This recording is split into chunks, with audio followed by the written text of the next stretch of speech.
Welcome to the pre-year data review training module from the Goodhue County Education District, presented by Weston Johnson. This presentation is aligned to our goal of implementing assessments within a multi-tiered system of support.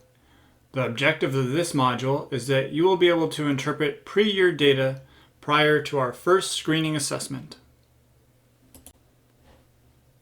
This presentation will cover four things. First, review of the previous year's data to understand the effectiveness of last year's learning support.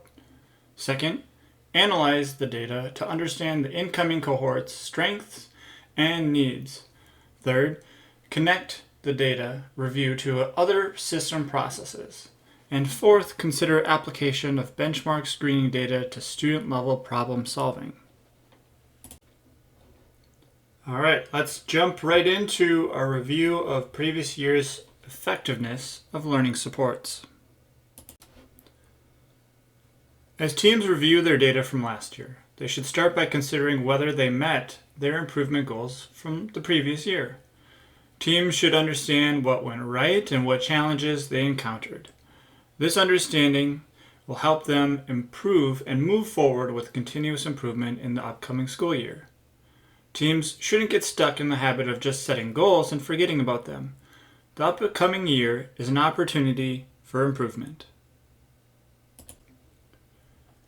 The first summary of effectiveness indicator is our risk categories.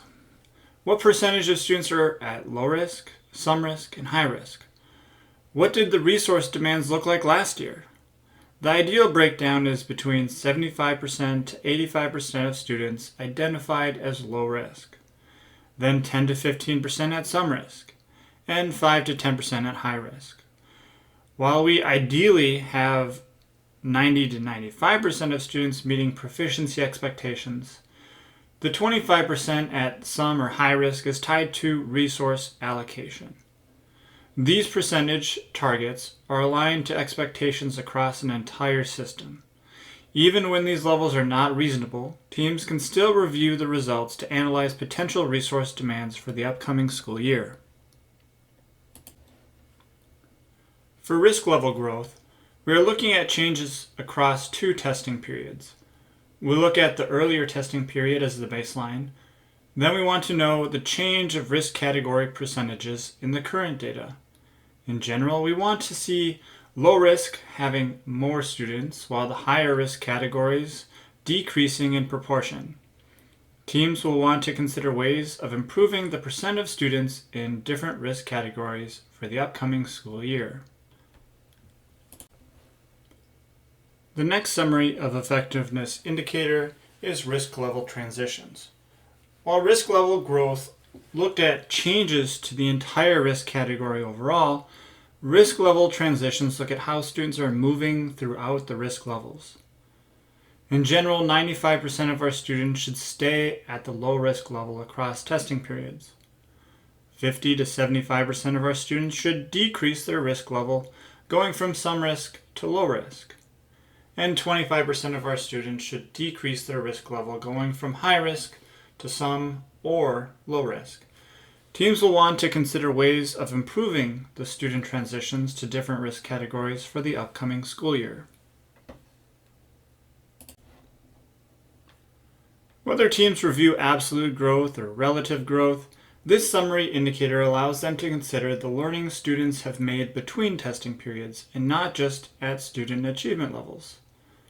Teams will want to consider ways of improving student growth for the upcoming school year. For all summary of effectiveness indicators, teams can review subgroup data for the different subgroups of their population. For the upcoming school year, teams will want to consider ways of improving student subgroups. On this slide is just a simple visual of how the subgroup data can be lined up next to each other. For the upcoming school year, teams will want to reflect on their previous years. They'll want to consider what were strengths and weaknesses, whether the instructional pacing was appropriate, and what they had done to support diverse learners in Tier 1. Keep in mind that the new cohort of students will not be the same as previous years. The following questions are aimed at helping teams get going with a new group. Will incoming cohort need less, same, or more learning support? What are potential areas to focus our support on? And what are common support needs for diverse learners in the incoming cohort?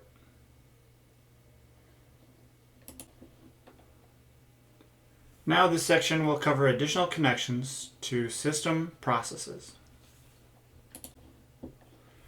As our professional learning communities consider their team goals in connection to benchmark screening data, they should keep in mind the 4 essential questions used by PLCs. The data reviewed by teams can help them begin planning for their learning cycles based on the 4 questions. Of what do we want the students to know or be able to do? How will we know if they learn it? How will we respond when some students do not learn? And how will we extend learning for students who are already proficient? Our PLCs are connected with a larger tiered support system. As you interpret the data, share findings, share professional learning interests, and share your needs to support ongoing improvement. Also let problem-solving teams know about students that may need intervention support at the beginning of the school year.